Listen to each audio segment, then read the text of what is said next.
a distinct honor and pleasure to have Haras Rafiq here. He's been with us for most of the years that we've been at Oxford doing our work and in New York. Haras is the managing director of the Quilliam Foundation. The Quilliam Foundation is dedicated, among many important things, to countering extremism. Haras has worked, he was at the cutting edge of raising awareness in the British society and now in other countries about political Islam, and as we say, not Islam or Muslims, but radical reactionary social movements that have occupied very important spaces in our democratic countries. And Haras and his colleagues have been fighting this effectively. And they fight only extremism, but they've been at the forefront of fighting anti-Semitism. And this was, I think, a key component of our message here, how we should not only fight anti-Semitism, but also other forms of hatred. So it's really a distinct pleasure to have Haras with us again. Thank you. Thank you, Charles. Thank you very much. Thank you, Charles. Can everybody hear me okay with this mic? Yeah? No, Great. it's only for the camera. Oh, right. Oh, okay. So I'll have to stand here then. Is that better? Okay, great. So as Charles said, my name's Haras Rafiq. I'm the chief exec of an organisation called Quilliam International. I want to tell you just a little bit more about Quilliam. Personal story for me. My apologies, some people who it's always lovely to see again have heard my story, why I'm doing this. And then I'm going to go into a presentation about the triple threat and how anti-Semitism is the fuel of the triple threat. And then I'm going to take ISIS and Islamist radicalisation really as case studies and how people get radicalised, what are the pathways, and how social media and various other mechanisms are used.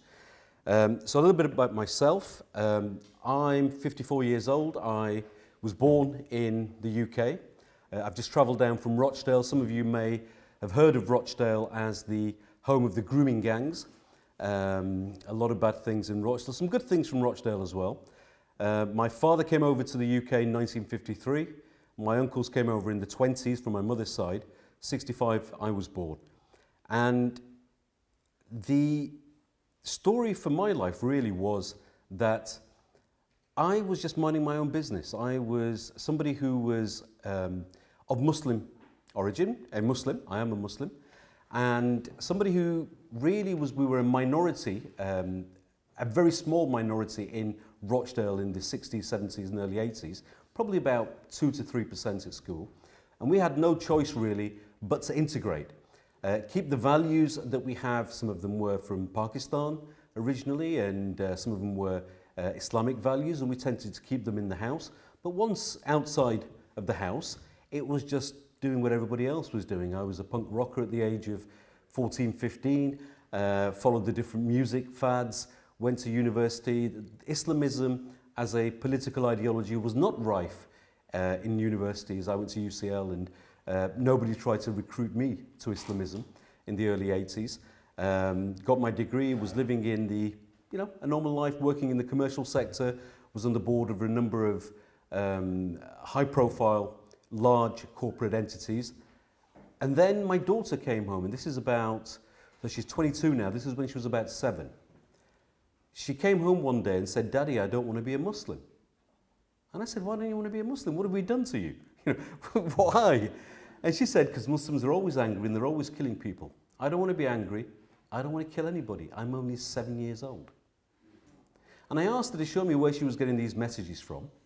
And my children, she's got older brothers, were early adopters when it comes to technology, and they were getting emails and various things. She'd put on the news, there was the Taliban, and they were burning effigies of George Bush and Tony Blair, looking very angry, killing people. She didn't know anything about the religion. She saw mummy and daddy doing the things that Muslims do, fast during Ramadan, pray when we felt particularly pious or we were going through some form of depression or some problems. That's when people who believe in God actually search for God when they're having problems in a lot of cases. She didn't know anything about any of these issues. She just knew that she was associating the faith of Islam with these things. And she was being told by everybody, Muslims and non-Muslims, that this is Islam. And it was totally alien to the Islam that I was raised with.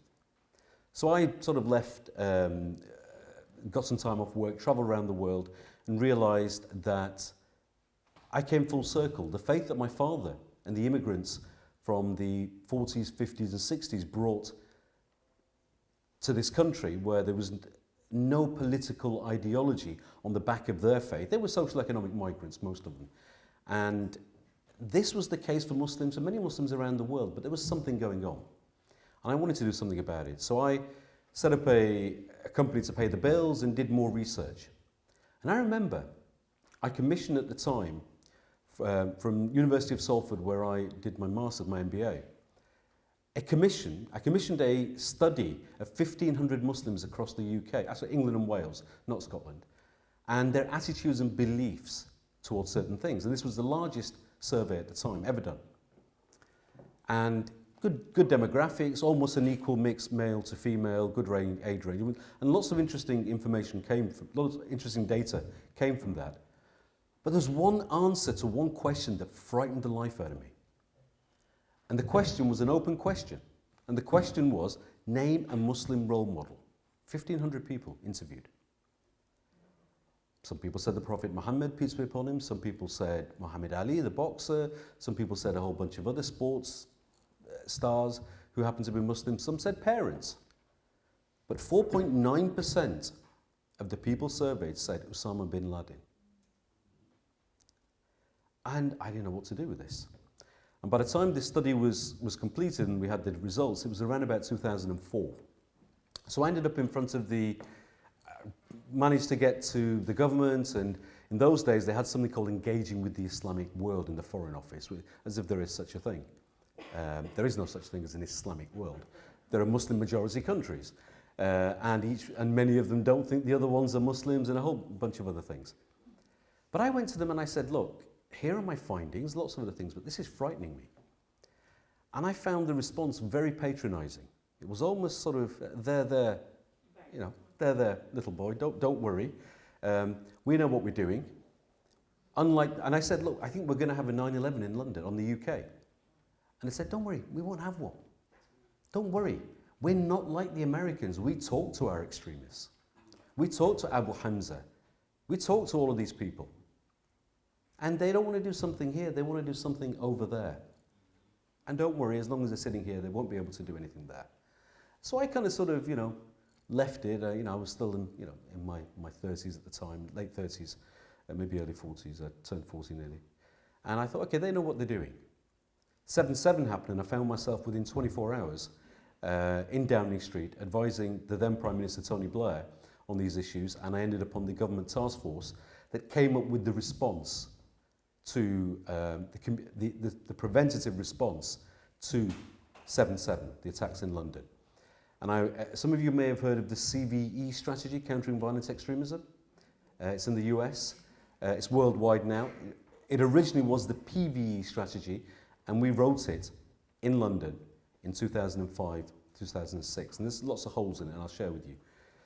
So I sort of became an advisor to a number of politicians, Home Secretary, Secretaries of State, and then when it was the Conservative Party, I found myself with David Cameron, Michael Gove, and a whole bunch of other people. But about 5 years ago, I joined Quilliam. And Quilliam was set up as an organisation where the president of the organisation used to be a senior commander for Osama bin Laden in the war against the Soviets.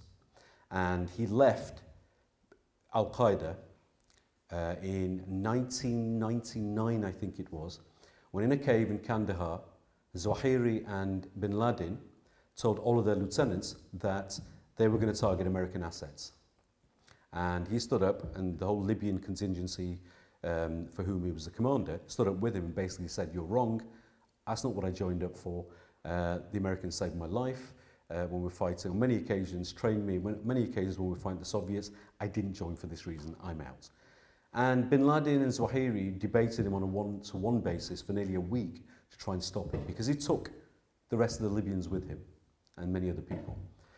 And now he spends his time, he's disavowed the ideology and theology, he spends his time, mostly for Quilliam, as the president of Quilliam, at the hard end of counter-terrorism, working in the Middle East in a number of countries. We deployed him and a team when ISIS declared the Islamic State.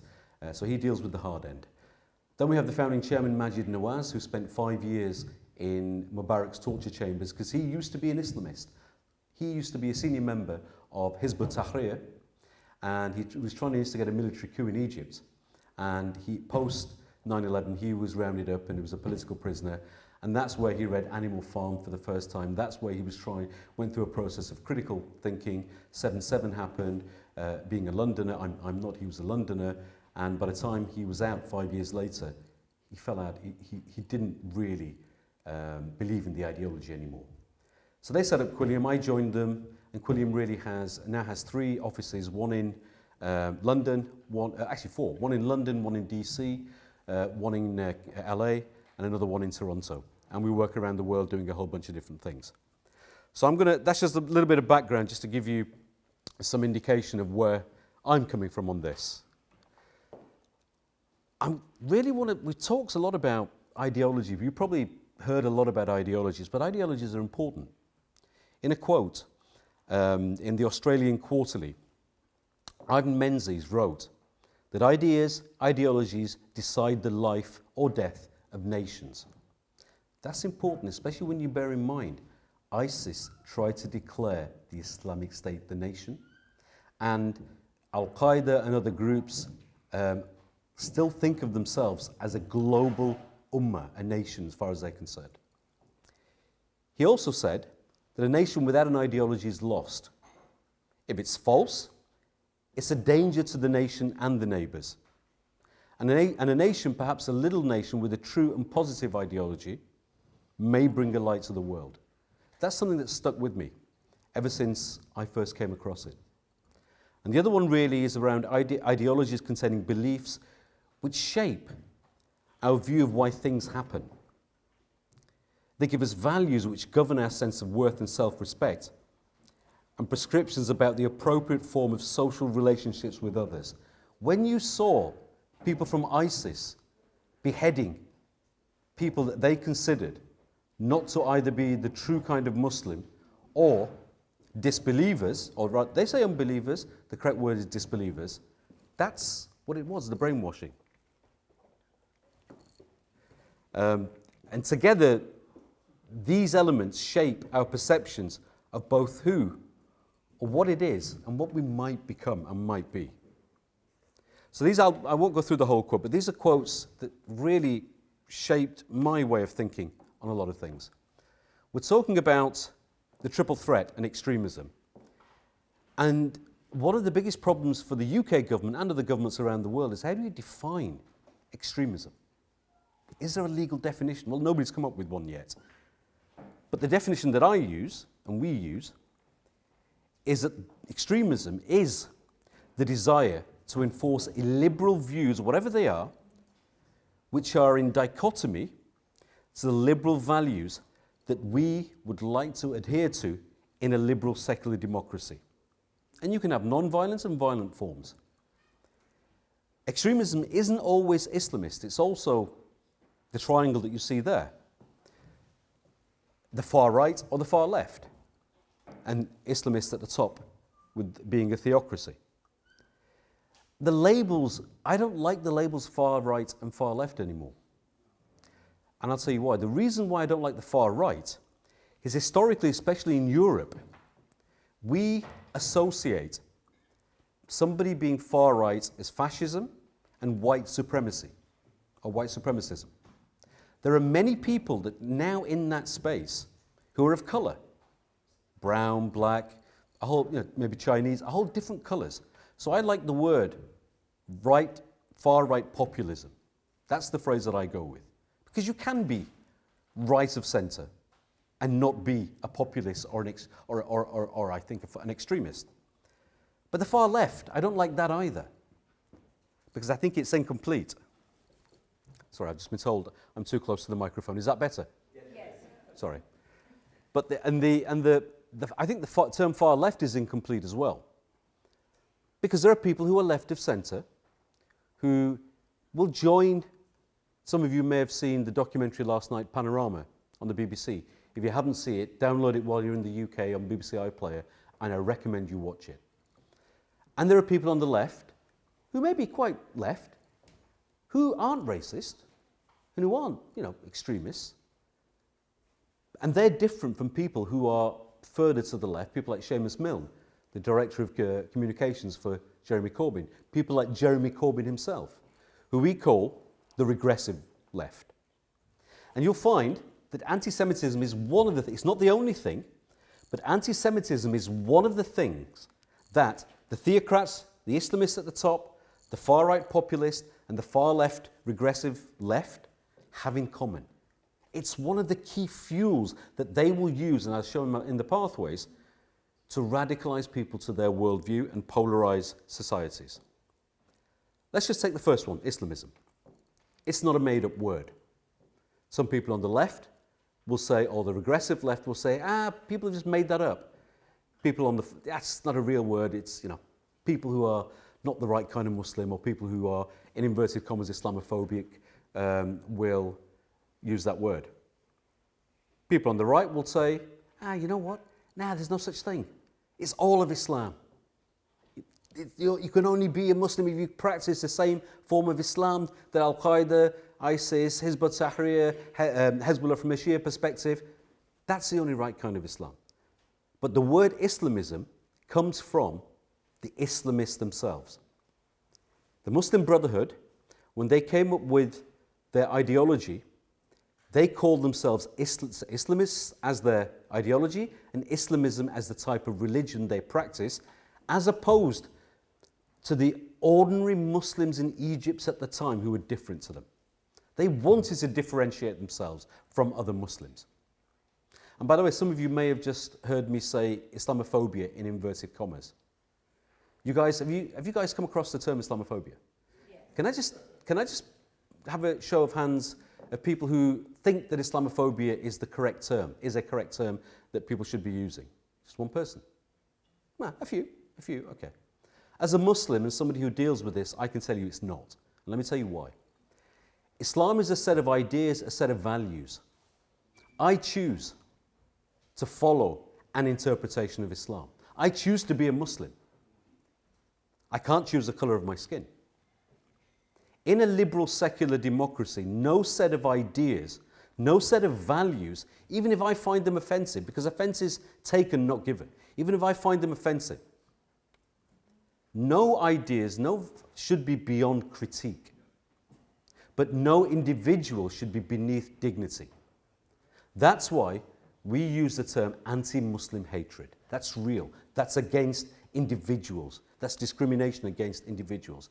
If somebody wants to discriminate against my faith, fine. I can take it. I have a number of options. I can debate them if I want to.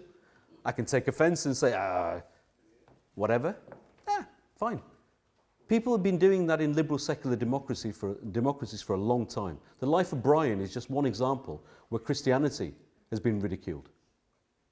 So anti-Muslim hatred is the correct terminology to use, and you'll find a whole bunch of people, especially the Islamists and their fans, who try and make the term Islamophobia popular, because the ideas and values that they stand for are the ones that are being critiqued, so it's used as a shield. As a Muslim, I was once no platformed at Warwick University. I and the organisation Quilliam had set up an event at Warwick University for the LGBT society called religion. I can't remember what it was called, but it was around how people of faith can actually accept people who are LGBT, not discriminate them, and how it's okay from a theological perspective, historically, to do that, from an Islamic perspective and others as well. And it was packed. I think there was about 90 to 100 people there in 100, and no, actually there was more because there were people standing. The LGBT Society of Warwick no platformed me because they said I was Islamophobic.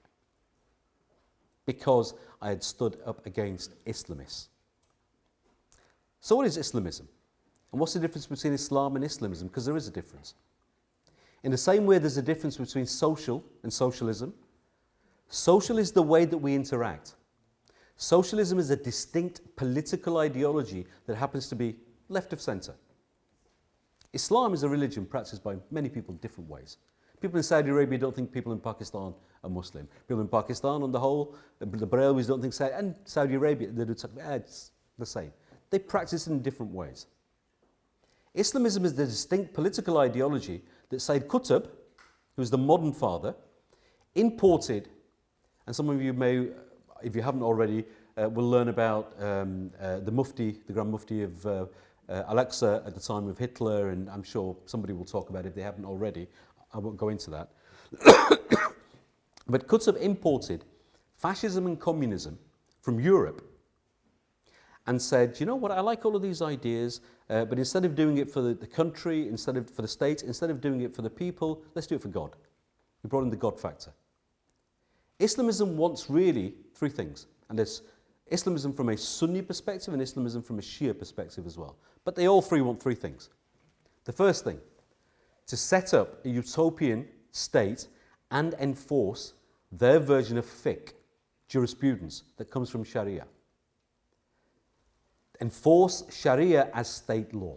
It's never been done in 1400 years until the last century, it's never been done in just under 1400 years of Islamic history, jurisprudence. State law on everybody, the same state law. Secondly, what it wants to do is to spread that state around the world until they see God's flag, as far as they're concerned, on every part of the earth. And the third thing, wipe Israel off the map.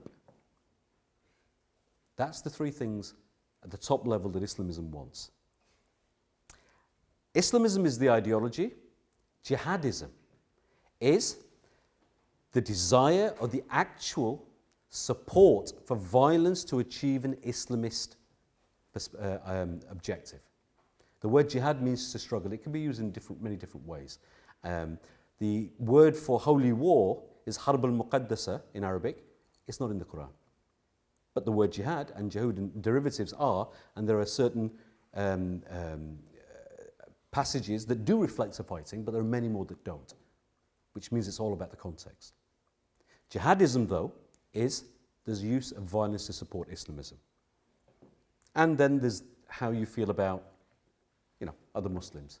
Up until Muhammad bin Abdul Wahhab in the 1800s popularized Wahhabism, or sometimes we call it Salafism now. The way that Muslims on the whole viewed other people who weren't Muslims was totally different. The word kafir does not mean unbeliever. It doesn't mean non-Muslim. It means disbeliever. It means somebody who actually knows the truth. It comes from the root verb to conceal. Somebody who knows the root noun to conceal. Somebody who knows the truth and then hides it. People who were Christian, Jewish, or Zoroastrian, or whatever were called disbelievers. They were called Ahl Kitab, and only certain other Muslims were called disbelievers.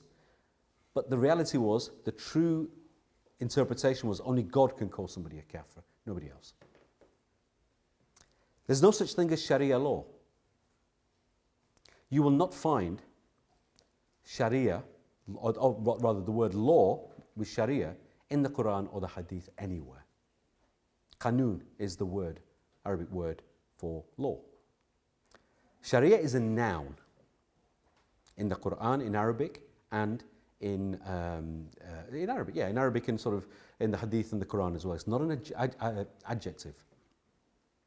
What we do find is fiqh, jurisprudence. That's why I used it earlier on.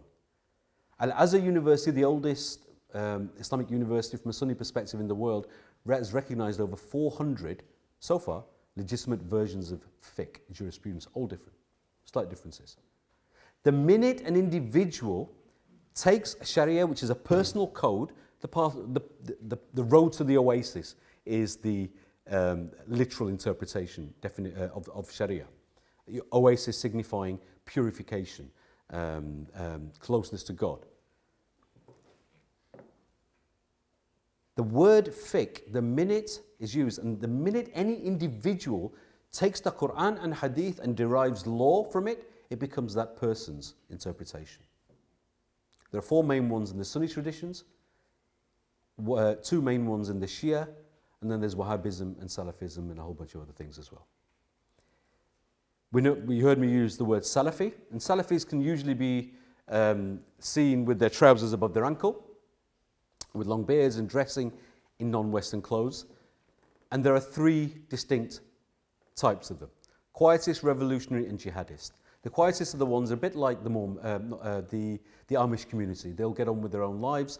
They won't try to impose their views on anybody else, and they will try and live in isolation and separate to the rest of the community, even other Muslims, unless it's to convert them. But they won't really, and they'll hold views that are disgusting and abhorrent, but they won't actually come out with those views. They'll just decide it's okay to believe them inside. Then you've got the revolutionaries, and they are the ones you'll see on street corners with stalls, with a whole bunch of other things, and they will try and actively make change happen, but usually, initially, certainly through non-violent ways. Then you've got the jihadists and the global Salafi jihad that bin Laden wrote. In the Shia traditions, there's various. I won't go into them too much, I'm sure, unless you want to, in questions afterwards. Then you've got the regressive left. That's Islamism. What do I mean by regressive left, the triple threat? I call them head-in-the-sand liberals that live in denial about Islamism, and they claim Islamophobia. So I also think it's sort of almost neo-Orientalism as well, and almost the bigotry of low expectations. What do I mean by that? What I mean by that is they'll accept things from Muslims because certain Muslims will tell them this is what they believe, and that could be homophobia, that could be anti-Semitism, that could be a whole bunch of other things, but they may not accept them from other people. And the only thing they'll think is they're the natives don't know any better. That's the regressive left. They will stifle the debate, and they are in bed with Islamism right now. And I believe initially, I'd like to believe that some of the people that actually went down this journey from the far left, initially, not now, did it for good reasons. They didn't want to be racist or xenophobic, that we don't understand these people, they're exotic, etc., etc. Okay, this is what they're telling them, that they're being marginalised, it's blah, blah, blah, and we will just help them. I would like to believe that's how it started, but maybe not. Their ideology is inconsistent. They are the far left now.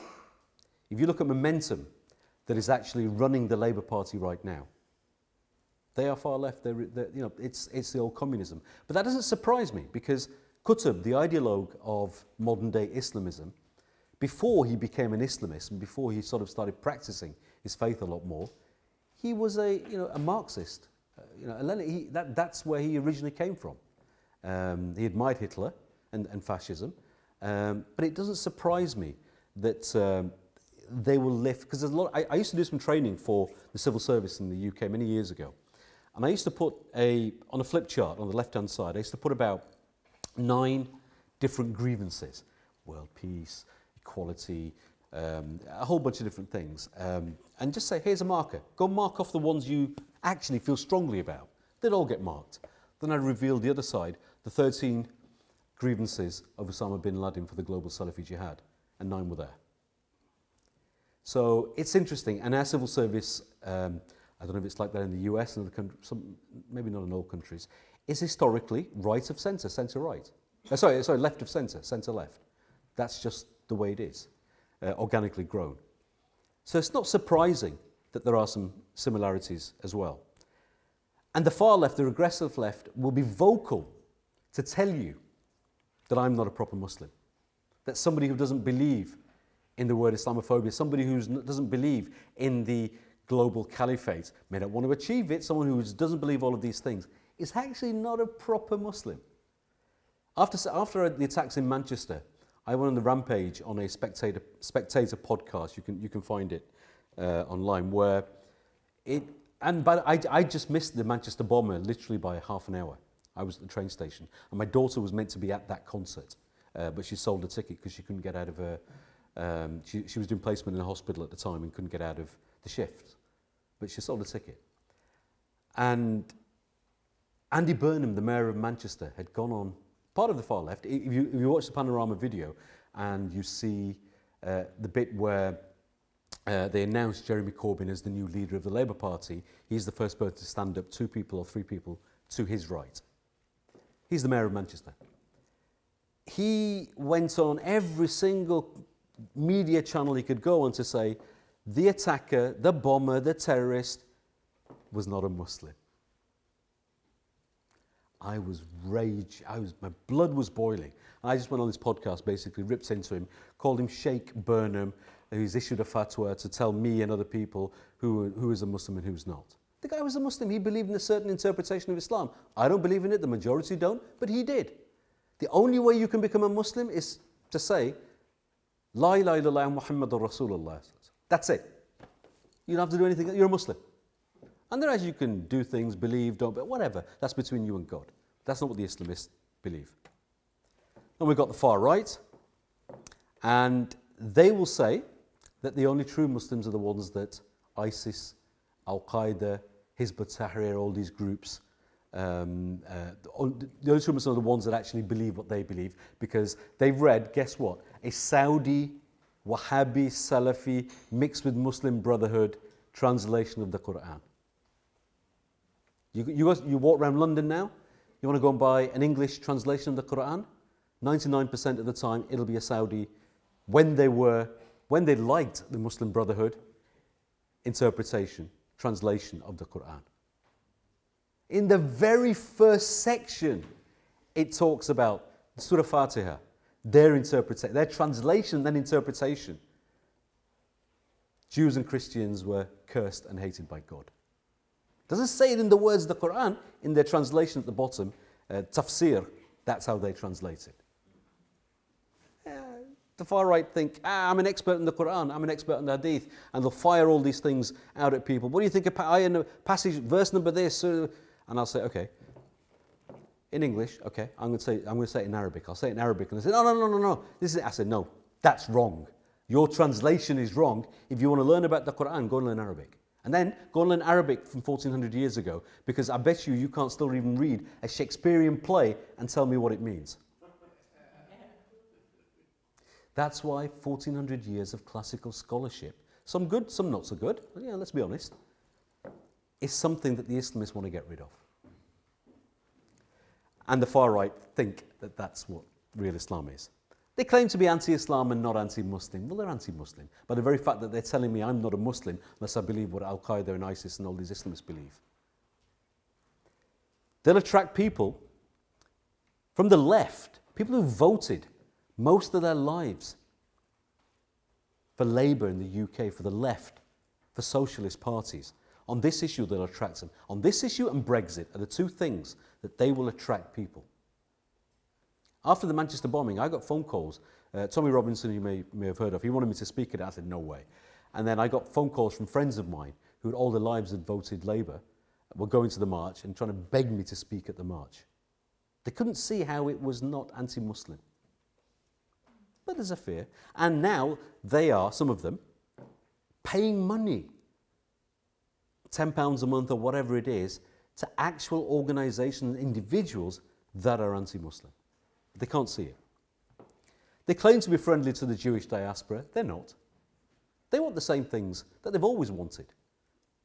They hate people who are Jewish, people who are brown, people who are Muslim, whatever, just as equally as each other. But what they'll do is, they'll put this facade on about, we recognise Israel, therefore most Jewish people will like us. That's the tactic they're using. They're gaining support. Katie Hopkins is a big one here. Ezra Levant is a big one in Canada and the US. There's a whole bunch of these people. You'll see them everywhere. I'm talking about actual not people who have just been labelled, because society at the moment is very quick to label people. I'm talking about actual people who are anti-Muslim. And then we've got the counter-jihad movement that they're picking from as well. And it's a political horseshoe. You know, you take some of the views that the Islamists have. They say the West is at war with Islam. That's what the Islamists say. Take the same view. And by the way, the far left will say that. Many in the far left will say that as well. Take the same view, rotate it just by 180 degrees, and they'll say Islam is at war with the West. It's 6 of one and half a dozen of the other. But they all believe that ours, from their perspective, is the noble cause. Whether it's God Squad, whether it's the far left, regressive left, or the far right. They all believe they're doing it on the right side. And it's a bit like, you know, the left eye is covering itself up when it comes to anti-Semitism and Islamism. The right eye is bursting a blood vessel. And the theocrats say they've got heavenly support from above. That's what we're seeing right now. So what is society doing? What are governments doing? Well, the CVE strategy is something I mentioned earlier on, the Countering Violent Extremism strategy, that hasn't had the political consistency since its inception that it should have had. In the UK, Tony Blair backed it, Ruth Kelly backed it, Hazel Blair's backed it. Then we've got Gordon Brown, who was took over from Blair. He certainly didn't back it. He got rid of all the stuff that Blair had done. And then we got the coalition government, the Lib Dems and some people in this Conservative Party, Baroness Warsi and others, didn't back it. It was a mess. It still is a mess. Our failed strategy in 2009, which we've changed about 3 times since then, Quentin Wiktorowicz took it to the US under Obama, and they called it the CVE strategy. Here we call it, we've separated the two. We call it prevent, and we call it countering extremism now. It's changed. What does it mean? If you take the curve as views of Muslims towards extremism and terrorism, at any given time you'll find X% support, actually support ISIS, Al-Qaeda. And by the way, right now we've been talking about ISIS a lot. It won't be in a year's time. We'll be talking about the next, whatever's next in a few years' time. And people talk about ISIS-inspired extremism. 10 years ago, we were talking about Al-Qaeda-inspired extremism. In between, we've talked about Boko Haram-inspired extremism. They did not inspire extremism. Extremism inspired them. It's a key difference. Very, very important. The ideology of groups like the Jamaat Islami from India and the Muslim Brotherhood from Egypt inspired these organizations. So here he was a senior member of the Muslim Brotherhood. He was in prison at one time with, and the current leader of the Muslim Brotherhood were in prison at one time with the chairman of Quilliam. And they would debate. And the reason why they went off to set up Al-Qaeda was they felt that, we need to make that step to violence because, we believe in everything, but the only way to achieve what the Muslim Brotherhood believe in is to use violence. That's a simple step, and I'll show you that. But X% will support. Y% will sympathize. Sympathy means I don't support violence, I don't like those organizations, I don't support them directly, but I want to achieve what they want to achieve. Hizb ut-Tahrir, Muslim Brotherhood, Jamaat Islami, a whole bunch of different other organizations. Z%, empathy. Don't support the organizations, don't want to even actually achieve the same things, but they understand why they're doing it. You know, just I can't remember the exact figure, I'm going off memory. It's a figure in between 34 and 44% of British Muslims surveyed in a Guardian poll after the Charlie Hebdo attack said, we understand why they did it. The shortest time, and I'm going to give you, because we're being filmed, I'm assuming this is not Chatham House, so I will give you open source information only. I thought it might be the case. You'll see my bio online, up until, that's fine, it's fine. It's only a small little thing. So up until about 8 months ago, I was an advisor to Europol as well. And my time came up after 3 years or whatever it was, and I didn't reapply to become an advisor. I just didn't have the time. But my dotted line boss at the time was a guy called Gilles de Kerkhove, who was the head of counterterrorism for Europol. He said, in an open forum, I was sat next to him, and I cringed, and that's why I can use this now. I can't use the actual figure, which is less. But he said the shortest time he's observed people who've been monitored as having empathy to actually becoming operational as a jihadist terrorist is 2 weeks. In 3 cases that I've worked on myself, it's been shorter than that. There is a guy called Ziamani who is locked up in a prison in the UK. I think he got sentenced to 22 years about 2 years ago.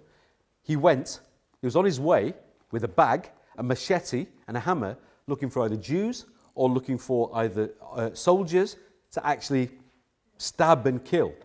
Luckily, he was being monitored, or other people were being monitored, and he was, breaking up these cells and breaking up and stopping a terrorist attack is a combination of good intelligence and luck as well. And luckily, other people the people that he was mixing with were being monitored, and somebody saw him going out with his bag. They stopped him, and he wasn't able to do it.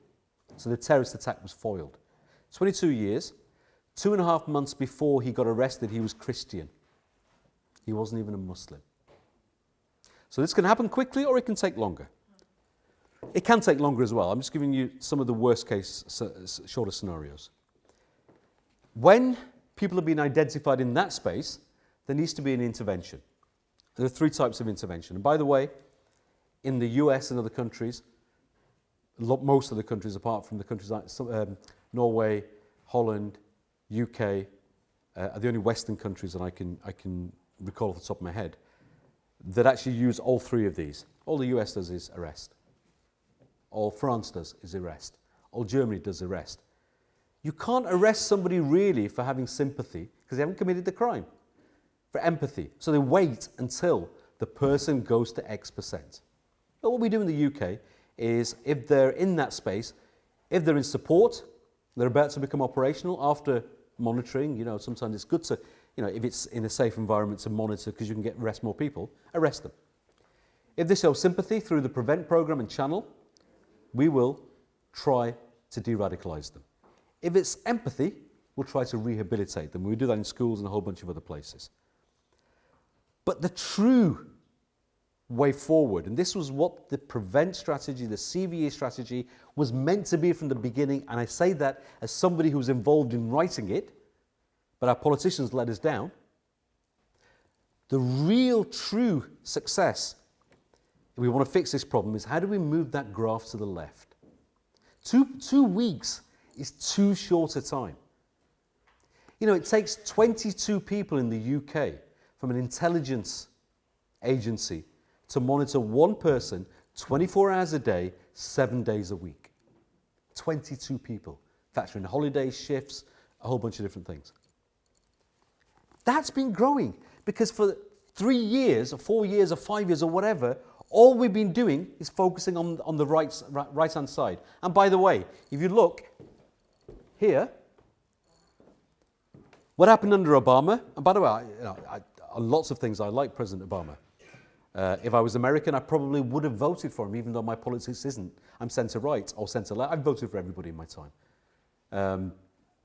But what he did and what Gordon Brown did in this country and what the coalition did, they took people in the sympathy space and used them to de-radicalise the people who were showing support. Australia did. I had the same conversation with the Home Secretary in Australia. And he said, Haras, our strategy is about containment, not prevention. Stopping an attack. Well, if you use people in the sympathy space, they're not going to move anybody further back from what they believe in. If it's the empathy space, that's as far back as they can go. And if 2 weeks is the minimum time, no wonder when ISIS declared the Islamic State, thousands and thousands of people from Western countries, Muslims, went and joined them. Because they were being primed. They were being told, be a sympathizer, don't be a supporter, by the people who are sympathizers. Go and, don't blow yourself up here, it's haram. Because you know what, we have a covenant, don't do it here. The minute ISIS declared the Islamic State, Abu Bakr declared himself the caliphate, off they went. I'm not surprised. We need to build resilient communities, and that's the soft end of prevention. That's where civil society comes into play. That's where we treat Islamism, as an example here. I'd hope, I say this phrase, I've been saying this phrase quite a lot over the last 10, 12 years, but I don't feel comfortable saying it anymore. I used to say, we need to treat Islamism in the same way that we treat communism or fascism. But we don't deal with either of those two in a society. What's happening right now, we're not dealing with fascism and communism either. As I mentioned with the far-right populism and the regressive left.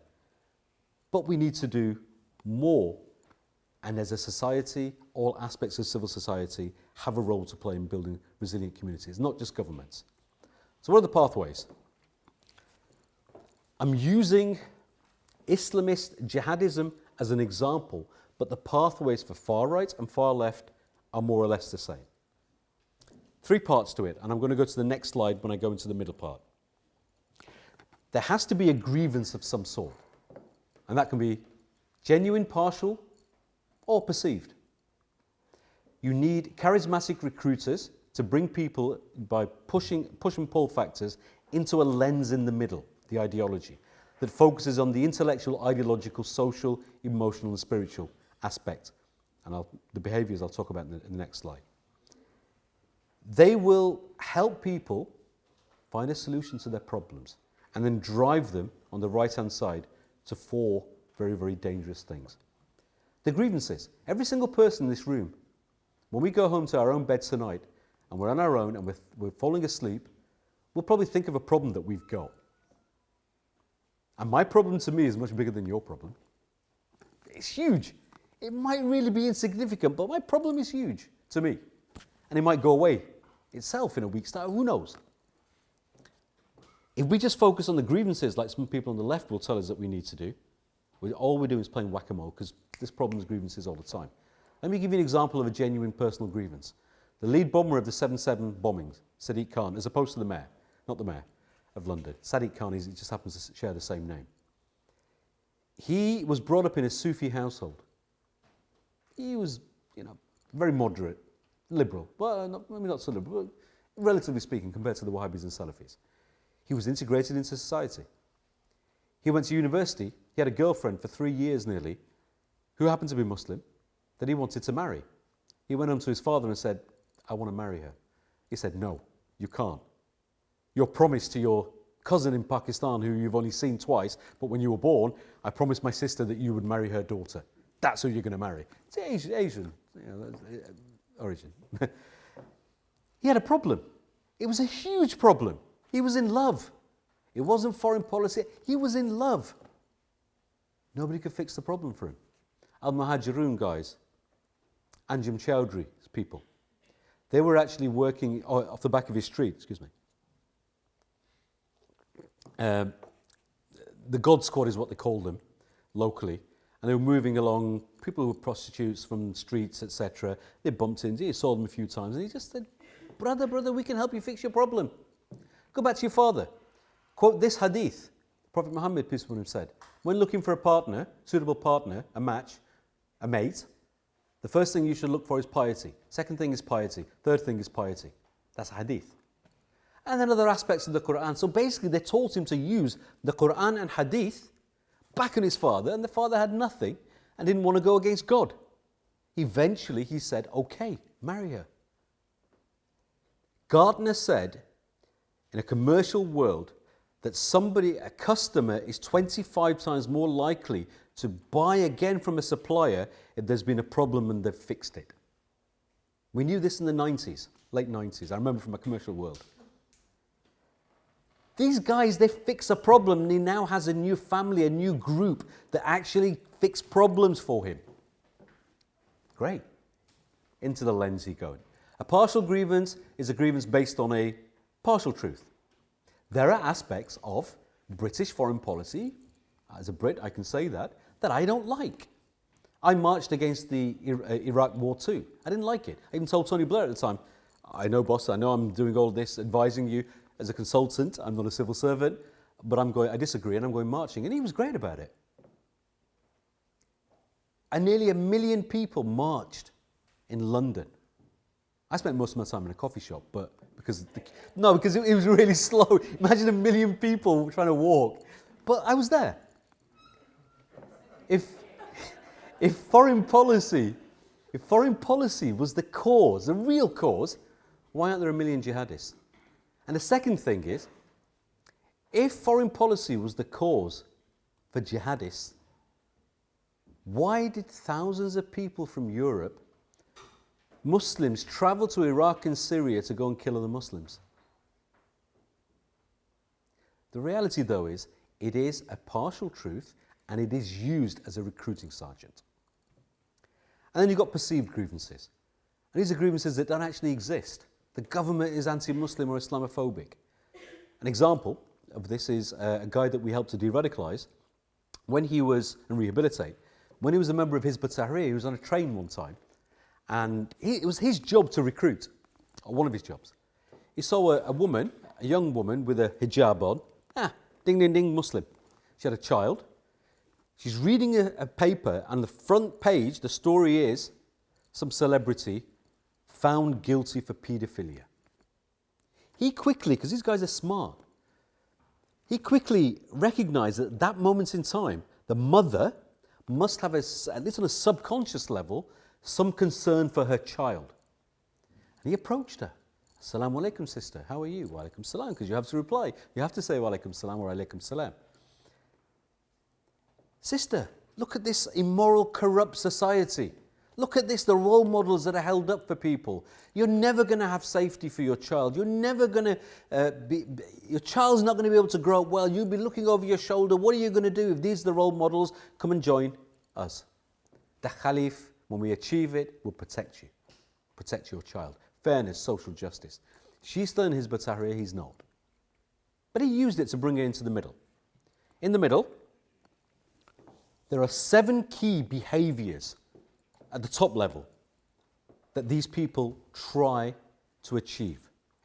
And now it'll all make sense when I told you I'm not surprised that people went off to join ISIS. Steps 1 to 5, definitely, and 6 is the overlap, Islamists do. They preach and they try and get people to do. The first one is once you come into this lens, they try and create the otherization. That people inside the lens are one group and everybody else is an outsider. You'll see this. In Pakistan, they're not violent. They're not even necessarily Islamists. The second one is the collectivization. That everybody outside of that lens is the same. And that includes other Muslims. That's why you see the biggest number of victims of jihadist attacks are actually Muslims. Go to Pakistan, Data Sab. You'll see virtually every year there's Data Sab is a shrine. You'll see every year virtually an attack, suicide bombing, and hundreds of people will die at a time. And sometimes they're in coordination with 2 or 3 at the same time, and thousands of people will die at the same time.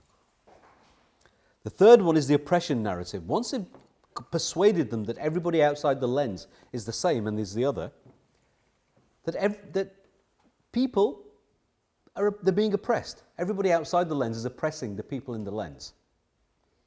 Then you've got the fourth stage, the collective guilt. That even if people aren't directly involved in the oppression, the very fact that they're not in God's gang, the very fact they're not in the global Muslim Ummah gang, as they say, well, I say gang, they don't say gang. The very fact that they're not in this lens, by paying their tax, by whatever, they are complicit. Then comes the supremacism narrative. That everybody in the lens, in the group, is superior to everybody else. So far, it's non-violent. It's Muslim Brotherhood. It's Jamaat Islami. And those groups are Hizb ut-Tahrir, the social aspects of Hezbollah. Even though all of Hezbollah is the same, they will go out and use, in society, civil society, they'll provide schooling, a whole food, a whole bunch of different things, so people will join them and join this lens. Then you come to the violence, the violent bits. And this is where it overlaps a little bit. Number 6 is the self-defense narrative. Everybody in the lens must defend themselves. And finally, stage 7, violence is the only way. The self-internalization of violence. People who empathize or sympathize will take people to a minimum of 5. Sorry, to a maximum of 5, maybe 6. Usually, empathy will hover around about 1, maybe 2. Sympathy will go all the way up to 5, 6, and it's a support that goes 6, 7. And then they'll drive 4 main responses: set up the utopian Islamist state, fight for it, or fundraise for fighting. Go and join them, become a bride. Let a guy who's a soldier have, actually, they say 4 wives, they can actually have more, but that's a different story. Because they can do a whole bunch of different things, misyar and a whole bunch of other things. It's a struggle. The second one is theological justification. God wants you to do this. If you're not doing it, you are not doing what God wants you to do. Go and support this cause. Actively support it. Revenge. There are a number of people. We've had the war on terror for a long time now. And there are people whose aunts, uncles, family, friends have been affected. And for some of these people, revenge is what they're ultimately looking for. A bit like the IRA problem. I remember at school many years ago when I was a kid, we had to do a project on the IRA in Northern Ireland, the troubles in Northern Ireland. And I remember there was a program on ITV or somewhere, and they were interviewing people from the IRA, and I went and grabbed my pencil and my pen and my book, and I thought, right, I'm going to get all of my research from this documentary. And there was one common theme when this kid was asked, why do you do what you do? And he said, well, because they killed my uncle. And we've got elements of that. And the final one is mental health issues. There are people, there's a country in Scandinavia that we've done some work with who have identified that over 40% of their incarcerated Islamist jihadists are now diagnosed with Asperger's syndrome. It's easier to actually move somebody down this process. And by the way, I remember a presentation, I was in DC, and this was around about 2007, if I'm not mistaken, maybe 6, somewhere around there, where there was a presentation done by somebody who actually at the time said in those days that Al-Qaeda were hacking medical records, trying to look for people, that they could actually actively go and recruit.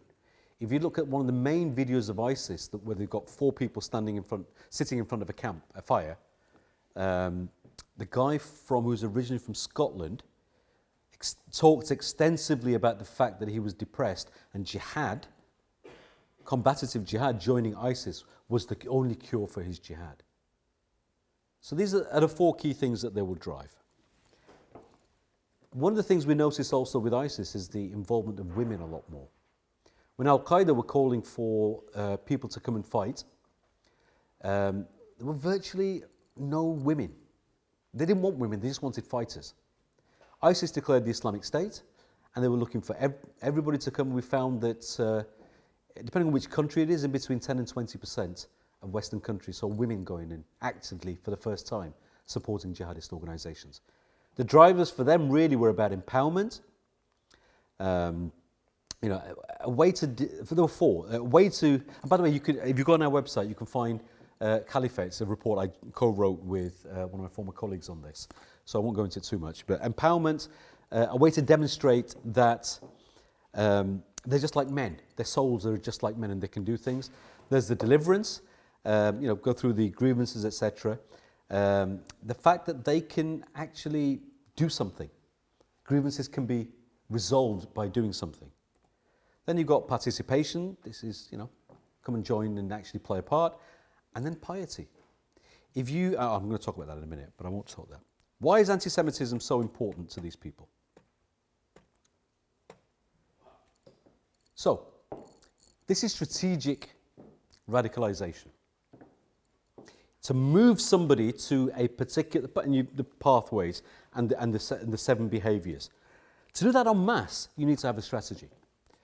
There was a raid in a Muslim Brotherhood cell in Switzerland, if I'm not mistaken, and it was in the 90s, I think. Yeah, I'm pretty certain it was the 90s. A document, the strategy was found, and this is my interpretation of that strategy. First, you need to build capacity. You need to persuade Muslims that the faith that their parents believed in is wrong. 4 things: bid'ah, haram, shirk, and kuffar. Bid'ah, innovation; haram, not allowed; shirk, what the parents are doing, false association to a deity; and kuffar, their version, is taking people outside of the fold of Islam, what the parents are doing, wishing somebody a happy birthday, a whole bunch of other things. Lots of anecdotes, but I think I'm a bit short of time. So that's the first thing they do, they want to achieve. So what do?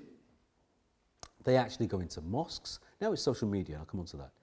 They will try and persuade through speeches, through media, through memes, through a whole bunch of different things. Your parents got it wrong. This is the right Islam. That's the first thing.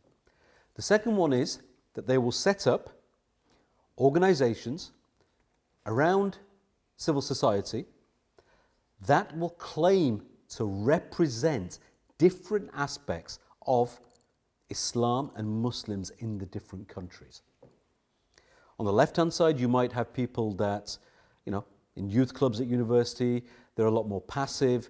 They will, some of the universities, in fact, most of the Islamic university societies, in reality, social elite, people, doctors, nurses, and a whole bunch of other people. On the right, people are a bit more angry, a bit more political elite, more academic, and they will create umbrella organizations working through ISOCs or Islamic societies, the internet, universities, etc., politically, using negative victimization, fear, global relationships, excommunication, takfir. And on the right-hand side, the line where they will try and say that we are the true representatives of Muslims in our societies.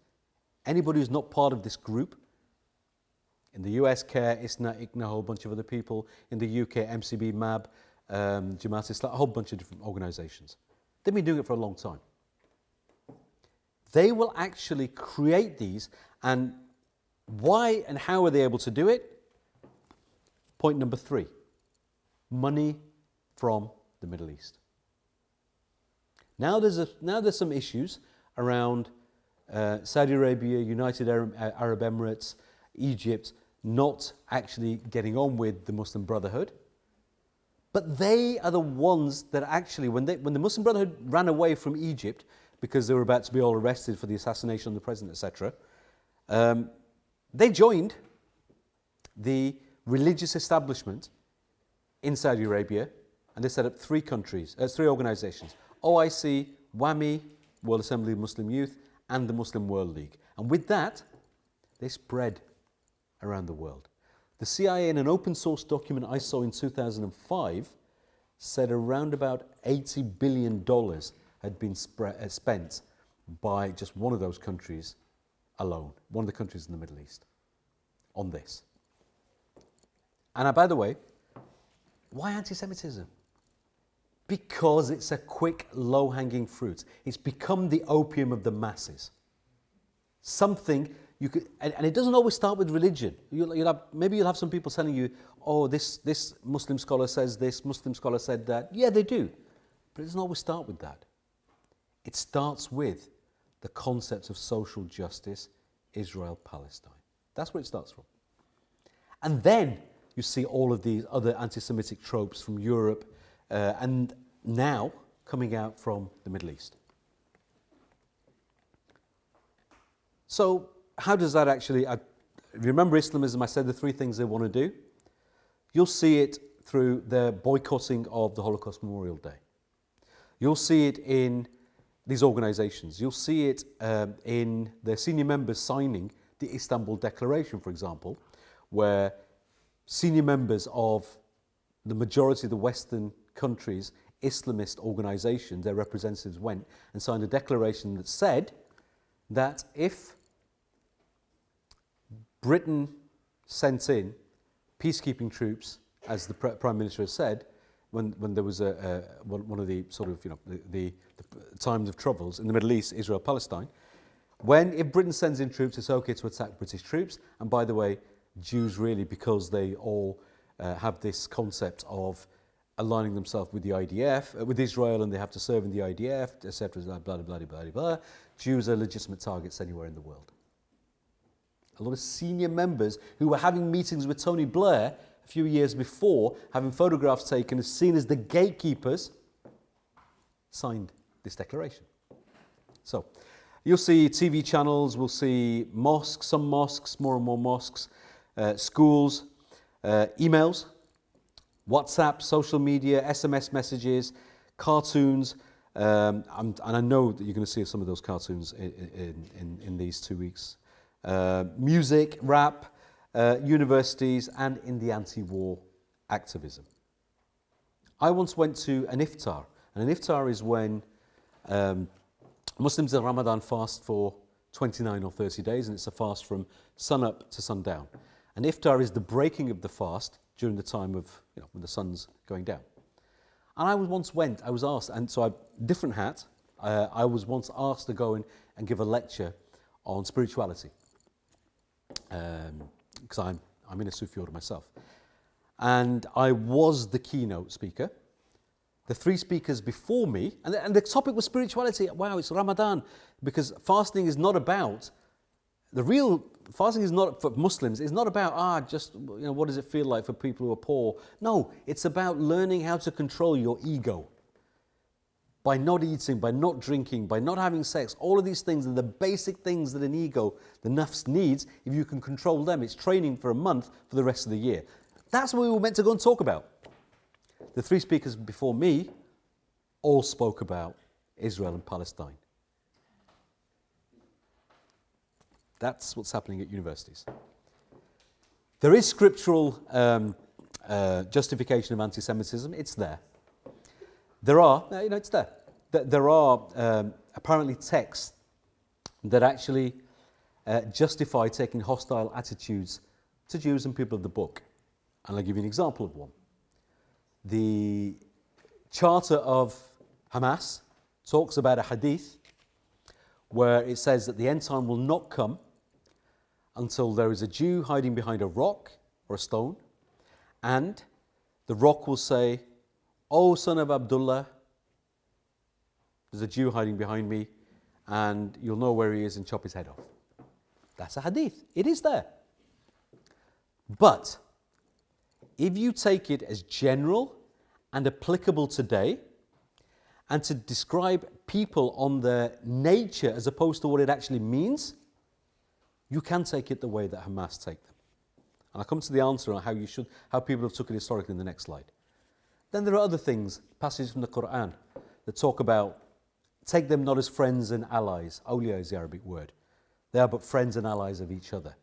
That was specific. It wasn't about non-Muslims or people who weren't Muslim. It was specifically talking about somebody who happened to be of a different faith than the Muslims at the time. And you've got to read the whole rest of it. You've got Shakespeare analogy. You've got to read the whole thing and understand it before you can actually, if I could take a verse from any Shakespeare play and twist it to mean whatever I want. But you've got to understand what happened before, what happened afterwards. And by the way, the Quran really basically is storytelling. It's stories. That's what it is, along the way. Sorry? 2 minutes and take questions. Do you want to finish? No, it's up to you. 15 minutes left. Okay, 15 minutes. Do you guys want me to just wrap up in 5 minutes and take 10 minutes questions? Yeah. Okay, let me just wrap up very quickly. Sorry, I didn't realise. Okay, the scriptural justification is there, and I can take a question that somebody wants. Online extremism, yeah, there's a huge problem. It's lowered the average age.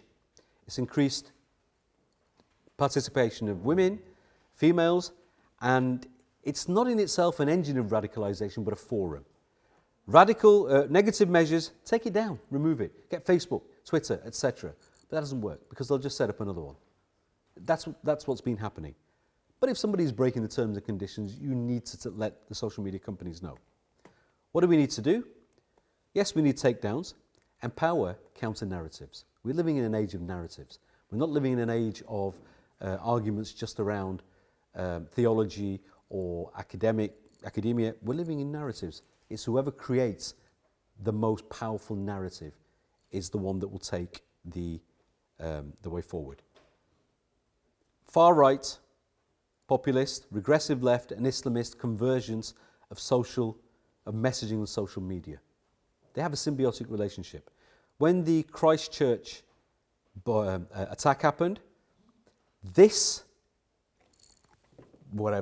thing in the middle, I want to call it a briefing, but I'm not, because that would actually give it too much credit, was something that originated on a white supremacist forum that basically said that the guy who carried out the attack was Jewish, trained by Mossad.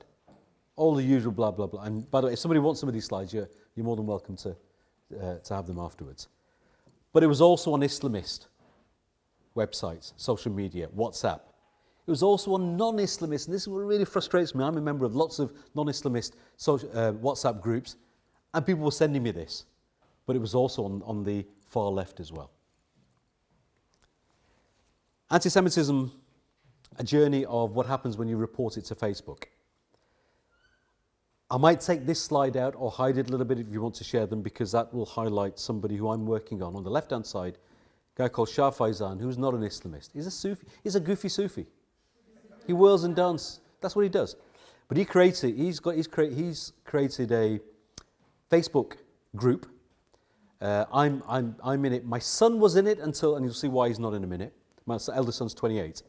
And he put up this usual thing, that ISIS in Baghdadi is a Jewish Mossad agent. That happens to be my son, Rafiq, on the left. I didn't even know he was going to do this. I just saw it.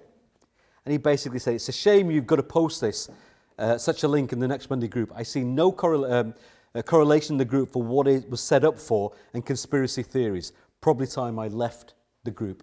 Peace out. They kicked him out of the group after he did that.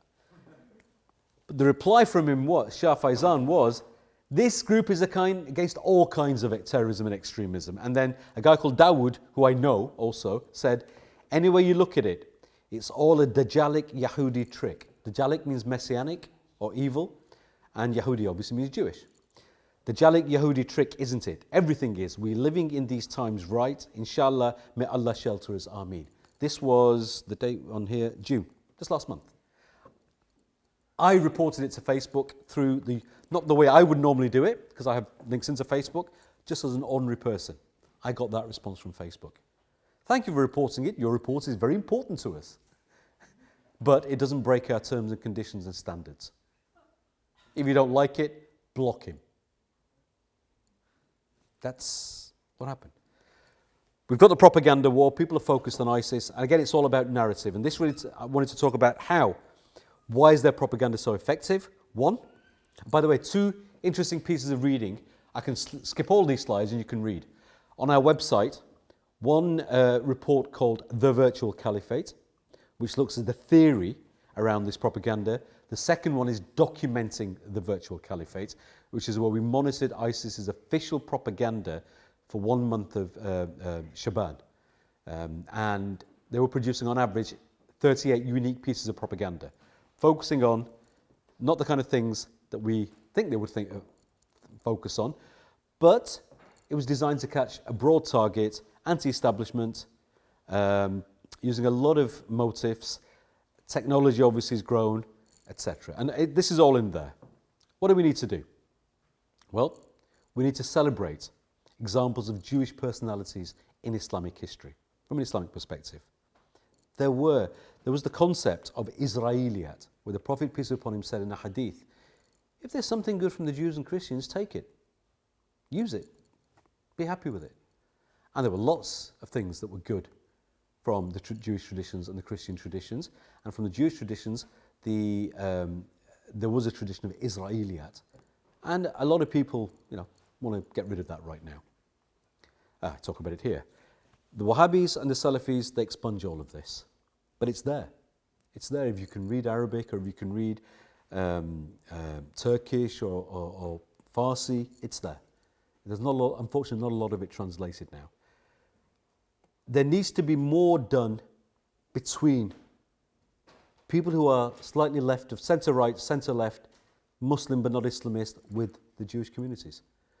But be mindful of who you actually work with, that you don't legitimise them. A lot of groups will look just for legitimisation. Oh, I'm working with such and such a person, therefore I must be good. Okay, but really, they're carrying on with what they're doing. Final slide. It's something I said, but that's not a photograph I chose, by the way.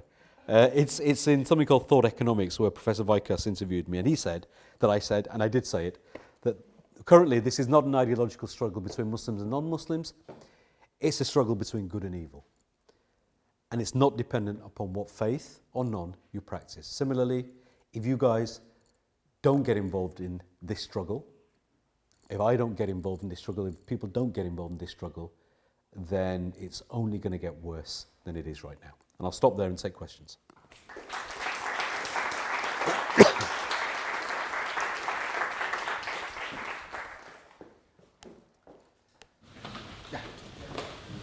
Hi, thank you very much for the engaging talk. I like the metaphor of low-hanging fruit because for 1,000 years Muslims never interpreted those passages outside the context in which they were written. And it's in the 20th century that we begin to see them. Even the 19th century. And so the solution you're suggesting is engagement between the groups to come to understand one another, step by step.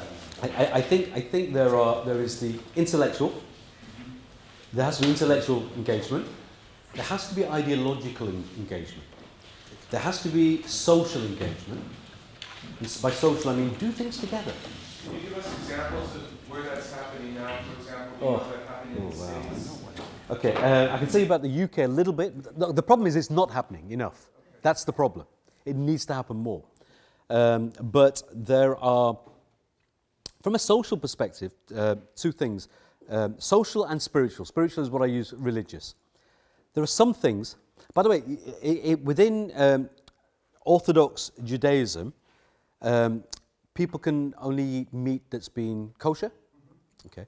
And then obviously there are some people who are Jewish who don't believe that and will eat normal meat as well.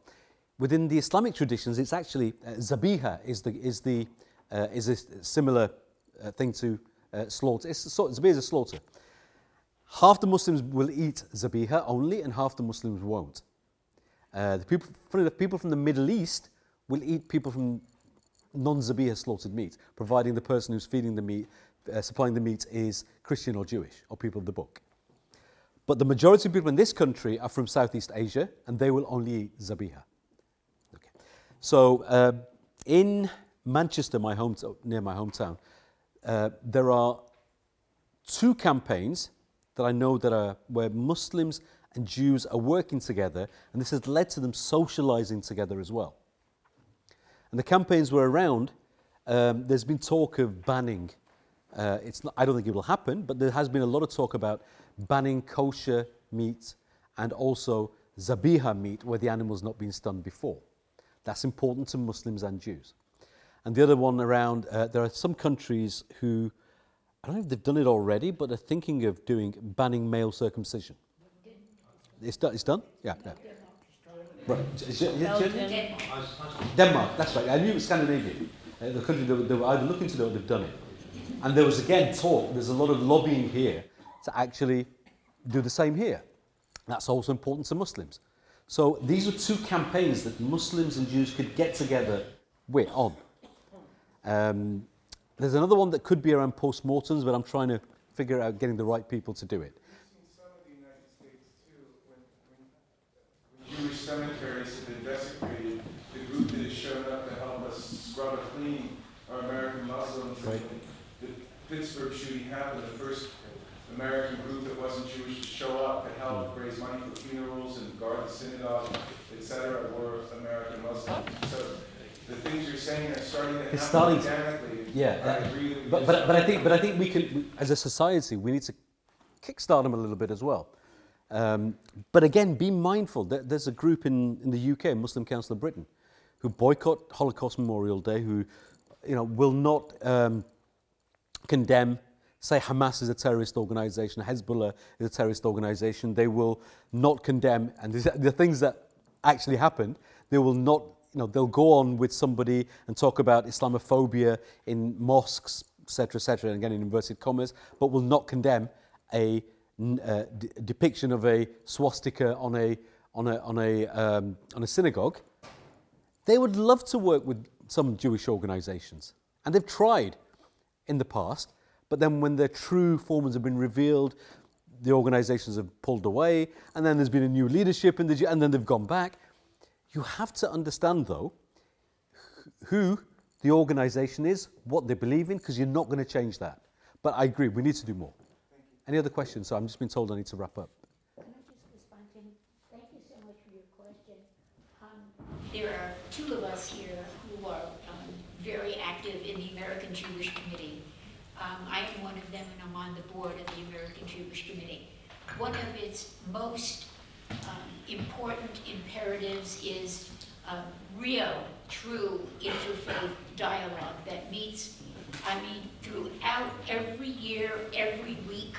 And I hope in your region, I know you're at Gettysburg, I think that there is something you can plug into but I cannot, as a human being, I can tell you that my life was changed by such activities. And growing up as an observant Jew, I had less activity with people of all faiths. And as it's never too late, and it is psychologically just critically important, and it takes a great deal of work, a great deal of processing. It's not easy, but it is so worth it. So please check out American Jewish Committee. You know, there's an organization in America called Masjid Muhammad. It's the largest American Muslim organization. Governments ignored them. Obama ignored them. Everybody seems to ignore them. It's 300 mosques, African American, from Waladdin Muhammad when he left the Nation of Islam and became more orthodox. A great I can put you in anybody wants to be in touch with their head. We're doing work with them. Really spiritual, really good guys. 300 mosques, as I said, around the US. They'll be happy to do stuff. Sorry, somebody put their hand up a minute ago before I spoke. Do you want me to wrap up? Sorry, I've been told to wrap up. Thank you. Sorry. Did I go over? Eh? Did I go over? No, I don't know. I don't know. The phone crew told you.